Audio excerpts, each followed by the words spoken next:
کوئی جواب نہیں دیں گے۔ وجعلنا بینہم موبقا، اور ان کے درمیان ہم ہلاکت والی گھاٹی حائل کر دیں گے، خلیج حائل کر دیں گے کہ وہ جو شرکاء چاہے اولیاء اللہ ہی ہوں اور چاہے وہ انبیاء ہوں اور چاہے فرشتے ہوں، لیکن وہ کہ خلیج حائل ہوگی ہلاکت کی، وہ ان کی مدد کے لیے یا ان کی بات سن کر ان کے سفارش کرنے کے لیے نہیں آ سکیں گے۔ ورأى المجرمون النار، اور مجرمین جو ہیں ظالم گناہ گار کافر، وہ دیکھیں گے آگ کو کہ اب یہ ہے جس میں ہمیں دھوکہ جانا ہے۔ فظنوا انہم واقعوها، اور انہیں یقین ہو جائے گا کہ اب وہ اس میں ڈال دیے جائیں گے۔ ولم یجدوا عنہا مصرفا، وہ نہیں پائیں گے اس سے کہیں بھی بھاگنے کی کوئی جگہ، اس سے انحراف کی کوئی راستہ۔ وَلَقَدْ صَرَّفْنَا فِي هَذَا الْقُرْآنِ لِلنَّاسِ مِنْ كُلِّ مَثَلٍ، یہ آیت جو کہ تو سورہ بنی اسرائیل میں بھی آیت نمبر 89 ہے، وہاں یہاں یہ آیت 54 ہے، لیکن فرق کیا ہے؟ وہاں ہے وَلَقَدْ صَرَّفْنَا فِي هَذَا الْقُرْآنِ مِنْ كُلِّ مَثَلٍ، وَلَقَدْ صَرَّفْنَا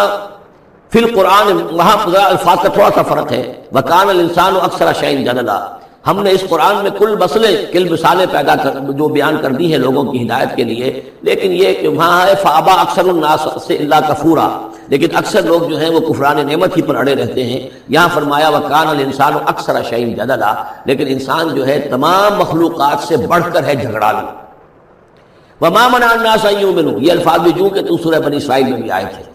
وَمَا مَنَعَ النَّاسَ أَن يُؤْمِنُوا آیت نمبر 94 ہے یہ وہاں۔ وَمَا مَنَعَ النَّاسَ أَن يُؤْمِنُوا إِذْ جَاءَهُمُ الْهُدَىٰ وَيَسْتَغْفِرُوا رَبَّهُمْ، اور نہیں روکا لوگوں نے کو ایمان لانے سے جبکہ ان کے پاس ہدایت آ گئی کہ وہ استغفار کرتے اپنے رب سے۔ إِلَّا أَن تَأْتِيَهُمْ سُنَّةُ الْأَوَّلِينَ، وہاں آیا ہے إِلَّا أَن قَالُوا أَبْعَثَ اللَّهُ بَشَرًا رَسُولًا، کہ ان کو ایمان سے روکنے والی ان کا یہ خیال تھا کہ کیا اللہ تعالیٰ نے انسان کو رسول بنا کر بھیجا ہے۔ یہاں فرمایا إِلَّا أَن تَأْتِيَهُمْ سُنَّةُ الْأَوَّلِينَ، ان کو جو روکا گیا ہے وَمَا مَنَعَ النَّاسَ أَن يُؤْمِنُوا إِذْ جَاءَهُمُ الْهُدَىٰ، یہ جو رک گئے ہیں جب ہدایت ان کے پاس آ گئی کہ ایمان نہیں لا رہے اور استغفار نہیں کر رہے، إِلَّا أَن تَأْتِيَهُمْ سُنَّةُ الْأَوَّلِينَ، مگر یہ کہ ان پر آ کر رہے گی اب وہی جو پہلو کا جو انجام ہوا تھا وہی ان کے اوپر بھی مسلط ہوگا۔ أَوْ يَأْتِيَهُمُ الْعَذَابُ قُبُلًا، یا یہ کہ عذاب ان کے سامنے آ جائے گا۔ وَمَا نُرْسِلُ الْمُرْسَلِينَ إِلَّا مُبَشِّرِينَ وَمُنذِرِينَ، یہاں پہ جمع کے سیغے میں آ رہا ہے، سورہ بنی اسرائیل میں واحد کے سیغے میں آیا تھا آخری رکوع میں وَمَا أَرْسَلْنَاكَ إِلَّا مُبَشِّرًا وَنَذِيرًا، اور ہم نے نہیں بھیجا ہے محمد آپ کو مگر مبشر اور نذیر بنا کر۔ یہاں جمع کے سیغے میں وَمَا نُرْسِلُ الْمُرْسَلِينَ إِلَّا مُبَشِّرِينَ وَمُنذِرِينَ وَيُجَادِلُ الَّذِينَ كَفَرُوا بِالْبَاطِلِ، اور یہ کافر جو ہیں یہ جھگڑتے ہیں کفر اور بالباطل، جھوٹ کے لیے، جھوٹ کی طرف سے، لِيُدْحِضُوا بِهِ الْحَقَّ، تاکہ اس کے ذریعے سے حق کو بچلا دیں، حق کو ٹلا دیں، حق کو شکست دے دیں۔ یہ جھگڑ رہے ہیں، دلیل بازی کر رہے ہیں، مناظرے کر رہے ہیں، حجتیاں کر رہے ہیں۔ وَيُجَادِلُ الَّذِينَ كَفَرُوا بِالْبَاطِلِ لِيُدْحِضُوا بِهِ الْحَقَّ وَاتَّخَذُوا آيَاتِي وَمَا أُنذِرُوا هُزُوًا، اور انہوں نے میری آیات کو اور جو انہیں انذار کیا گیا، خبردار کیا گیا، اس کو ہنسی مذاق اور ٹھٹھا بنا لیا ہے۔ وَمَنْ أَظْلَمُ مِمَّنْ ذُكِّرَ بِآيَاتِ رَبِّهِ، اس شخص سے بڑھ کر ظالم کون ہوگا جسے اس کے رب کی آیات کے ذریعے سے نصیحت کی جائے، یاد دہانی کرائی جائے۔ فَأَعْرَضَ عَنْهَا، پھر بھی وہ اعراض کرے ان آیات الہیہ سے۔ وَنَسِیَ مَا قَدَّمَتْ يَدَاهُ، اور بھول جائے کہ اس کے دونوں ہاتھوں نے آگے کیا بھیجا ہوا ہے، کیا کرتوت ہے جو بھیجے ہوئے ہیں۔ اگر تو ایمان لے آتا، ان آیات سے استفادہ کرتا، اپنے پر پچھتاتا، توبہ کرتا، اس دنیا ہی میں اپنے سابقہ گناہوں کی اللہ تعالیٰ سے معافی لے کر جاتا۔ لیکن یہ کہ یہاں تو صورت یہ ہے کہ وَمَنْ أَظْلَمُ مِمَّنْ ذُكِّرَ بِآيَاتِ رَبِّهِ، اسے تذکیر کی گئی، نصیحت کی گئی اس کے رب کی آیات سے۔ فَأَعْرَضَ عَنْهَا، اس نے اعراض کیا۔ وَنَسِیَ مَا قَدَّمَتْ يَدَاهُ، اور بھولے رہا وہ کہ کیا کچھ اس نے آگے بھیجا ہوا ہے، کیا جھانٹ جھکاڑ جو ہے اس نے عاقبت کے لیے تیار کیا ہوا ہے۔ إِنَّا جَعَلْنَا عَلَىٰ قُلُوبِهِمْ أَكِنَّةً أَن يَفْقَهُوهُ، یہ مضمون بھی آ چکا ہے سورہ بنی اسرائیل میں۔ حجابا مستورا، اور ہم نے ان کے دلوں کے اوپر جو ہے پردے ڈال دیے ہیں۔ اِنَّا جَعَلْنَا عَلَىٰ قُلُوبِهِمْ أَكِنَّةً أَن يَفْقَهُوهُ، ہم نے ان کے دلوں کے اوپر پردے ڈال دیے ہیں کہ اسے سمجھ نہ پائیں۔ وَفِي آذَانِهِمْ وَقْرًا، اور ان کے کانوں میں ہم نے ثقل پیدا کر دیا، بوجھ پیدا کر دیا کہ یہ سن نہیں سکتے۔ وَإِن تَدْعُوهُمْ إِلَى الْهُدَىٰ، اور اگر آپ پکاریں گے انہیں ہدایت کی طرف دعوت دیں گے، فَلَن يَهْتَدُوا إِذًا أَبَدًا، تو یہ کبھی بھی ہدایت پانے والے نہیں ہیں۔ یعنی اب ان کے دلوں پر مہر لگ چکی ہے۔ اب اللہ تعالیٰ کا وہ جو قانون ہے ہدایت و ضلالت کا، اس کی جو آخری دفعہ ہے وہ ان کے اوپر لگ چکی ہے، ان کے اوپر اپلائی ہو چکی ہے۔ وَرَبُّكَ الْغَفُورُ ذُو الرَّحْمَةِ، اور آپ کا رب جو ہے بہت بخشنے والا ہے، بہت رحمت والا ہے۔ لَوْ يُؤَاخِذُهُم بِمَا كَسَبُوا لَعَجَّلَ لَهُمُ الْعَذَابَ،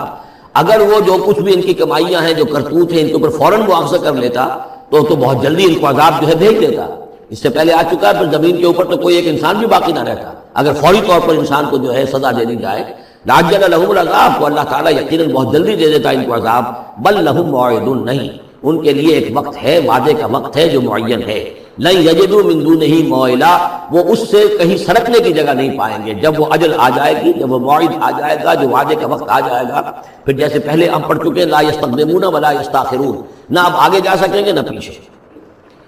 وَتِلْكَ الْقُرَىٰ أَهْلَكْنَاهُمْ لَمَّا ظَلَمُوا، اور یہ وہ بستیاں ہیں جن کا کہ ذکر ہم قرآن مجید میں بار بار کر چکے ہیں، یہ احقاف کے اندر جو لوگ آباد تھے، اور یہ جو حجر میں لوگ تھے، اصحاب الایکا تھے، وہ عمورہ اور صدوم کی بستیاں تھیں۔ وَتِلْكَ الْقُرَىٰ أَهْلَكْنَاهُمْ لَمَّا ظَلَمُوا، ہم نے ان کے رہنے والوں کو ہلاک کیا جبکہ انہوں نے ظلم کی روش اختیار کی، شرک کی اور کفر کی روش اختیار کی۔ وَجَعَلْنَا لِمَهْلِكِهِمْ مَوْعِدًا، اور ان کی بھی ہلاکت اور بربادی کے لیے ہم نے ایک وعدے کا وقت معین کر دیا تھا، اس وقت معین سے پہلے عذاب ان پر بھی نہیں آ سکتا تھا۔ وَإِذْ قَالَ مُوسَىٰ لِفَتَاهُ لَا أَبْرَحُ حَتَّىٰ أَبْلُغَ مَجْمَعَ الْبَحْرَيْنِ أَوْ أَمْضِيَ حُقُبًا، اب یہ دو رکوع ہیں کہ جن میں حضرت موسیٰ علیہ السلام کے ایک سفر کا ذکر ہے۔ روایات میں جو بات معلوم ہوتی ہے، اور وہ اس قرآن مجید کے بیان کے ساتھ وہ چیز مطابقت رکھتی ہے، اس لیے بیان کر رہا ہوں کہ حضرت موسیٰ کو اللہ تعالیٰ نے حکم دیا کہ فلاں جگہ پر جاؤ اور وہاں تمہیں ہمارا ایک بندہ ملے گا، اور وہ بندہ جو ہے بہت صاحب علم ہے، کچھ عرصہ اس کے پاس رہو۔ ہو سکتا ہے کہ یہ حضرت موسیٰ علیہ السلام کا بھی ابتدائی دور ہو نبوت کا، اور جیسے کہ اللہ تعالیٰ نے ہمیں معلوم ہے روایات سے 3 برس تک جو حضور صلی اللہ علیہ وسلم کی تعلیم کا بندوبست کیا ہے، ایک فرشتہ جو ہے مستقل جو ہے آپ کے ساتھ رہا ہے، اسی طریقے سے شاید اللہ تعالیٰ نے کسی یا تو فرشتے کو، جسے ہم خضر کہہ دیتے ہیں، یہ بھی کوئی یقین کے ساتھ معلوم نہیں کہ وہ خضر علیہ السلام، قرآن میں ان کا نام نہیں ہے،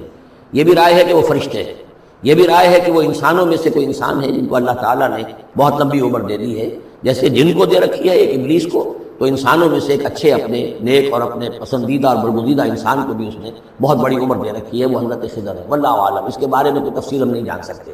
لیکن یہ کہ حضرت موسیٰ علیہ السلام سے کہیں کسی جگہ پر ان کو یہ خیال آ گیا کہ شاید اس وقت روئے ارضی پر سب سے زیادہ علم جو ہے اللہ تعالیٰ نے مجھے عطا کیا ہے، لیکن اس کے لیے پھر ذرا تعدیباً